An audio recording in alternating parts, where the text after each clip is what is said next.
মৰমৰ ছাত্ৰ-ছাত্ৰীসকল, আজি এটা খুব দৰকাৰী বিষয় লৈ মই তোমালোকৰ মাজলৈ আহিছোঁ। বিষয়টো হৈছে অসমৰ ৰাষ্ট্ৰীয় উদ্যানসমূহ। যিহেতু অসমৰ ৰাষ্ট্ৰীয় উদ্যানকেইখন অসমৰ এক সম্পদ, সেয়ে এই উদ্যানকেইখনৰ বিষয়ে আমি জনাটো খুবেই দৰকাৰী।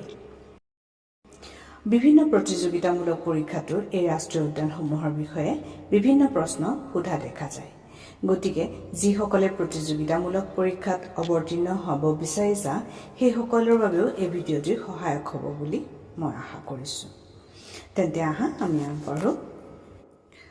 বৰ্তমান অসমত 7খন ৰাষ্ট্ৰীয় উদ্যান আছে আৰু সেইকেইখন হৈছে কাজিৰঙা ৰাষ্ট্ৰীয় উদ্যান, মানাহ ৰাষ্ট্ৰীয় উদ্যান, নামেৰি ৰাষ্ট্ৰীয় উদ্যান, ডিব্ৰু-চৈখোৱা ৰাষ্ট্ৰীয় উদ্যান, ওৰাং ৰাষ্ট্ৰীয় উদ্যান, ৰআইমনআ ৰাষ্ট্ৰীয় উদ্যান আৰু দিহিং পাটকাই ৰাষ্ট্ৰীয় উদ্যান। এতিয়া আমি এই গোটেইকেইখন ৰাষ্ট্ৰীয় উদ্যানৰ বিষয়ে থুলমূলকৈ জানি লওঁ। পোনপ্ৰথমে ৰৈছোঁ অসমৰ এখন অতি গুৰুত্বপূৰ্ণ পৰ্যটন কেন্দ্ৰ কাজিৰঙা ৰাষ্ট্ৰীয় উদ্যানৰ বিষয়ে। এশিঙীয়া গড়ৰ বাবে বিখ্যাত কাজিৰঙা হৈছে অসমৰ প্ৰথমখন ৰাষ্ট্ৰীয় উদ্যান। 1974 চনৰ 11 ফেব্ৰুৱাৰীত কাজিৰঙাই ৰাষ্ট্ৰীয় উদ্যান হিচাপে স্বীকৃতি লাভ কৰে। এই উদ্যানখন গোলাঘাট আৰু নগাঁও জিলাত অৱস্থিত। ইয়াৰ মুঠ মাটিকালি হৈছে 858.98 বৰ্গ কিলোমিটাৰ। এই উদ্যানখনক 1985 চনত ইউনেস্কোই বিশ্ব ঐতিহ্যৰ ক্ষেত্ৰ হিচাপে অন্তৰ্ভুক্ত কৰে। 2006 চনত কাজিৰঙা ব্যাঘ্ৰ সংৰক্ষণ ক্ষেত্ৰ হিচাপে স্বীকৃতি দিয়া হয়। পৃথিৱীৰ 2/3 এশিঙীয়া গড়ৰ উপৰিও ঢেকীয়াপতীয়া বাঘ, নাহৰফুটুকী বাঘ, বনৰীয়া মহ, হলৌ বান্দৰ, সোণালী বান্দৰ, হাতী, গাহৰি, হৰিণা, বিভিন্ন প্ৰজাতিৰ চৰাই আৰু বিভিন্ন প্ৰজাতিৰ উদ্ভিদ ইয়াত পোৱা যায়। অসমৰ দ্বিতীয়খন ৰাষ্ট্ৰীয় উদ্যান হৈছে মানাহ ৰাষ্ট্ৰীয় উদ্যান।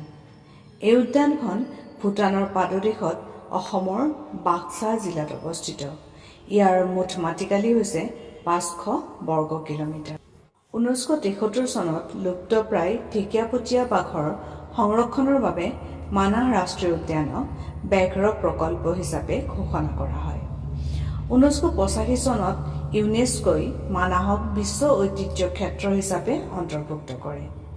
ঢেকীয়াপতীয়া বাঘ, নাহৰফুটুকী বাঘ, বনৰীয়া মহ, এশিঙীয়া গড়, হাতী, সোণালী বান্দৰ, নলগাহৰি, বিভিন্ন প্ৰজাতিৰ পহু, হৰিণা, বিভিন্ন প্ৰজাতিৰ চৰাই, সৰীসৃপ আৰু বিভিন্ন ধৰণৰ উদ্ভিদ মানাহ ৰাষ্ট্ৰীয় উদ্যানত পোৱা যায়। মানাহ ৰাষ্ট্ৰীয় উদ্যান অকল ব্যাঘ্ৰ প্ৰকল্পই নহয়, ই হস্তি সংৰক্ষিত বনাঞ্চল তথা বায়'স্ফিয়াৰ ৰিজাৰ্ভ হিচাপেও স্বীকৃতি লাভ কৰিছে। অসমৰ তৃতীয়খন ৰাষ্ট্ৰীয় উদ্যান হৈছে নামেৰি ৰাষ্ট্ৰীয় উদ্যান। এই নামেৰি ৰাষ্ট্ৰীয় উদ্যান শোণিতপুৰ জিলাত অৱস্থিত। ইয়াৰ মুঠ মাটিকালি হৈছে 200 বৰ্গ কিলোমিটাৰ।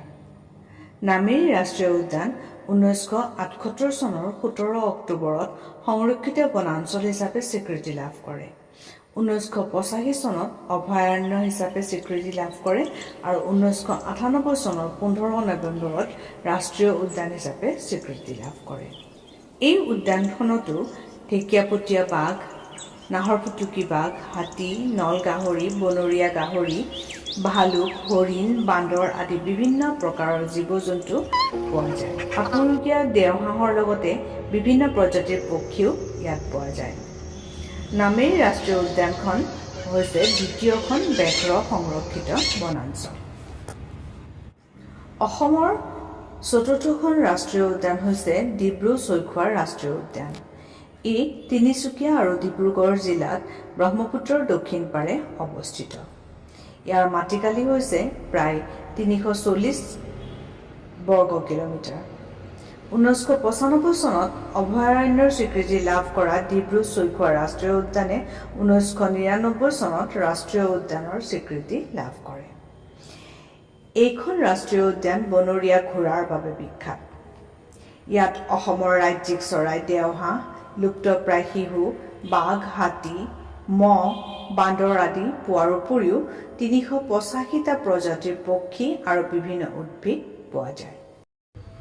ব্ৰহ্মপুত্ৰ নদীৰ উত্তৰ পাৰে দৰং আৰু শোণিতপুৰ জিলাত অৱস্থিত ওৰাং ৰাষ্ট্ৰীয় উদ্যান হৈছে অসমৰ পঞ্চমখন ৰাষ্ট্ৰীয় উদ্যান। ইয়াৰ মাটিকালি ৭৮.81 বৰ্গ কিলোমিটাৰ। 1985 চনত অভয়াৰণ্যৰূপে স্বীকৃতি পোৱাৰ পিছত 1999 চনৰ 13 এপ্ৰিলত এই ৰাষ্ট্ৰীয় উদ্যানৰ স্বীকৃতি লাভ কৰে। এইখন ৰাষ্ট্ৰীয় উদ্যানত এশিঙীয়া গড়, হাতী, ঢেকীয়াপতীয়া বাঘ, বনৰীয়া মহ, শহাপহু, খটীয়া পহু আদি বিভিন্ন জন্তু পোৱা যায়। এইখন ৰাষ্ট্ৰীয় উদ্যান জৈৱ বৈচিত্ৰ্যৰ ক্ষেত্ৰত খুবেই চহকী। ইয়াত বিভিন্ন প্ৰজাতিৰ উদ্ভিদো পোৱা যায়।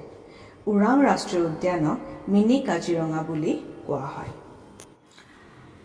কোকৰাঝাৰ জিলাৰ ইণ্ডো-ভূটান সীমান্তত অৱস্থিত ৰাইমনা ৰাষ্ট্ৰীয় উদ্যান হৈছে অসমৰ 6খন ৰাষ্ট্ৰীয় উদ্যান। ইয়াৰ মুঠ মাটিকালি হৈছে 422 বৰ্গ কিলোমিটাৰ।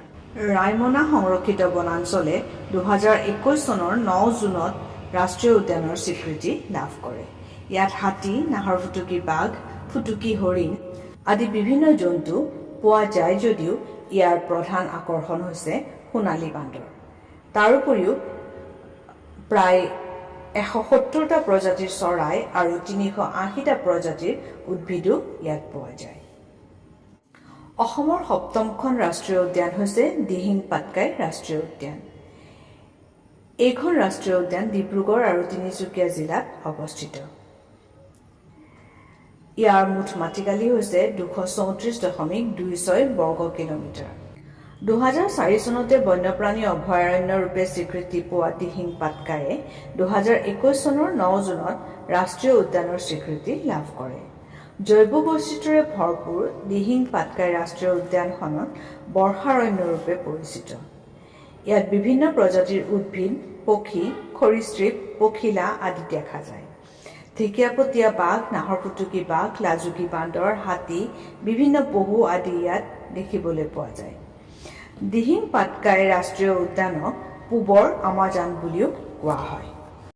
মৰমৰ শিক্ষাৰ্থীসকল, যদি ভিডিঅ'টি চাই ভাল পালা তেতিয়াহ'লে লাইক, কমেণ্ট কৰিবা আৰু তোমালোকৰ দৰে অন্যান্য ছাত্ৰ ছাত্ৰীসকলেও ইয়াৰ পৰা সুফল পাব পাৰে তাৰ বাবে ভিডিঅ'টি শ্বেয়াৰ কৰিবা।